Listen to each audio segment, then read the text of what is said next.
नमस्कार, मैं हूं श्रीराम शिंदे और आप देख रहे हैं विश्व शांति दर्शन। आइए देखते हैं कुछ अच्छी और सकारात्मक खबरें, लेकिन सबसे पहले आज की सुर्खियां। रात दिन चलने वाला सौर संयंत्र, ड्रोन द्वारा खेतों में खाद का छिड़काव, समुद्र में कोरल से मिलती है दवा, रोबो करेंगे अग्निशमन का काम, हाईवे पर अनोखा साइकिल ट्रैक। चीन में सौर ऊर्जा संयंत्र 100 मेगावाट का उत्पादन करता है, दिन में और रात में भी। जानते हैं कैसे।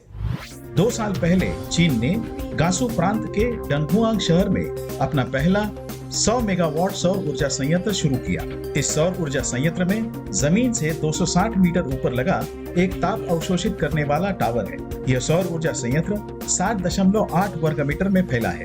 12,000 बड़े आकार के दर्पणों का उपयोग करके बिजली संयंत्र पूरे दिन और रात बिजली पैदा करने में सक्षम है।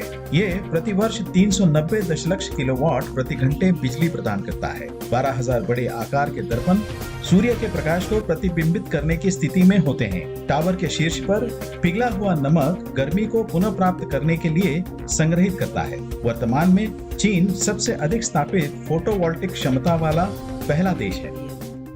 ड्रोन द्वारा किया गया 4,000 एकड़ कृषि भूमि में खाद का छिड़काव। आइए देखते हैं। इंदौर में एक ड्रोन प्रौद्योगिकी स्टार्टअप ने ड्रोन की मदद से 4,000 एकड़ से अधिक कृषि भूमि पर खाद का छिड़काव किया है और स्वास्थ्य सेवा क्षेत्र में इस प्रौद्योगिकी का उपयोग करने की तैयारियां कर रहा है। हमने खरगोन, रायसेन, शाजापुर, राजगढ़, गुना और ग्वालियर जिलों में फैली 4,000 एकड़ कृषि भूमि पर ड्रोन की मदद से उर्वरकों का छिड़काव किया है, जिसे 12 लाख रुपए का कारोबार हुआ है। ऐसा इंदौर स्थित स्टार्टअप के संस्थापक प्रयास सक्सेना ने बताया। इस कार्य के लिए यह स्टार्टअप 10 अधिक ड्रोन खरीदने की योजना बना रहा है। एक अध्ययन से पता चला है कि डॉल्फिन कोरल म्यूकस को दवा के रूप में इस्तेमाल करते हैं। लेते हैं ज्यादा जानकारी।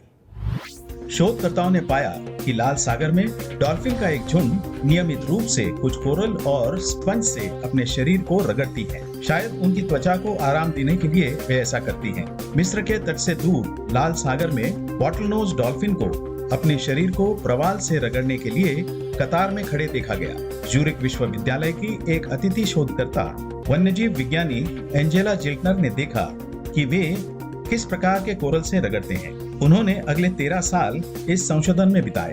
360 डॉल्फिन के समुदाय पर उनके व्यापक शोध के परिणाम हाल ही में प्रकाशित हुए हैं। डॉल्फिन का अवलोकन करके और प्रवाल के गुणों का अध्ययन करके जिल्टनर और उनके सहयोगी ने पाया कि डॉल्फिन इन समुद्री चट्टानों का उपयोग एक दवा के रूप में करती प्रतीत होती हैं। 2 अलग अलग प्रकार के कोरल्स और एक समुद्री स्पंज द्वारा जारी बलगम में बायोएक्टिव यौगिक इन डॉल्फिन्स की रक्षा करने में मदद करते हैं।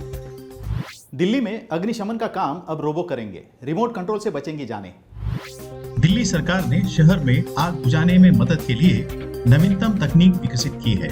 इनबिल्ट कैमरा के साथ लाल रंग के रिमोट नियंत्रित अग्निशमन रोबो अब आग को बुझाएंगे, संकरी गलियों में नेविगेट करेंगे और मनुष्यों के लिए दुर्गम स्थानों तक पहुंचेंगे। अत्याधुनिक अग्निशामक रोबो अग्निशमन विभाग को बहुत जरूरी बढ़ावा देंगे, जिसने आग की घटनाओं में अचानक वृद्धि देखी है। ये रिमोट से नियंत्रित रोबो संकरी गलियों, गोदामों, बेसमेंट, जंगलों में आग बुझाने और यहाँ तक कि तेल और रासायनिक टैंकरों में प्रवेश करने में सक्षम होंगे। दिल्ली अग्निशमन सेवाओं में रोबो को शामिल करने की घोषणा करते हुए स्वास्थ्य मंत्री सत्येंद्र जैन ने कहा, पहली बार ऐसे रिमोट कंट्रोल रोबो देश में लाए गए हैं जो दूर से आग को नियंत्रित कर सकते हैं। फिलहाल सरकार ने 2 ऐसे रोबो को शामिल किया है। ये प्रयोग अगर सफल रहा तो ऐसे और भी रोबो सामने आएंगे। रिमोट से चलने वाले ये रोबो अग्निशामकों के लिए बड़ी मदद साबित होंगे। ये साइकिल ट्रैक हाईवे के बीच में बना है और उपयोगकर्ताओं को धूप से बचाने के साथ साथ सौर ऊर्जा का निर्माण भी करता है। दक्षिण कोरिया में डेजोंग और सोजोंग के बीच बना एक बाइक हाईवे है। 20 मील दूर तक फैला ये ट्रैक न केवल साइकिल चालकों को तपती धूप से बचाता है, लेकिन साथ ही साथ सौर शक्ति भी निर्माण करता है। एक राजमार्ग का मध्य किसी साइकिल ट्रैक के लिए एक असामान्य स्थान है, फिर भी ये काम करता है। सौर पैनल से ढकी 230 फुट की ये सड़क राजमार्ग की प्रकाश व्यवस्था को शक्ति प्रदान करती है। यह बाइक राजमार्ग हरित ऊर्जा के लिए एक अच्छा उदाहरण है। हाईवे और इलेक्ट्रिक वाहन चार्जिंग स्टेशनों को बिजली देने के लिए ये सौर पैनल बिजली का उत्पादन करते हैं। साइकिल चालक रास्ते पर प्रवेश करने के लिए और बाहर निकलने के लिए भूमिगत सुरंगों का उपयोग करते हैं। इस योजना से कार्बन उत्सर्जन को कम करने और स्वच्छ ऊर्जा बनाने की प्रयासों में मदद मिलती है। इसी के साथ आज के न्यूज मैगजीन में यहीं पर रुकते हैं। देखते रहिए विश्व शांति दर्शन। धन्यवाद।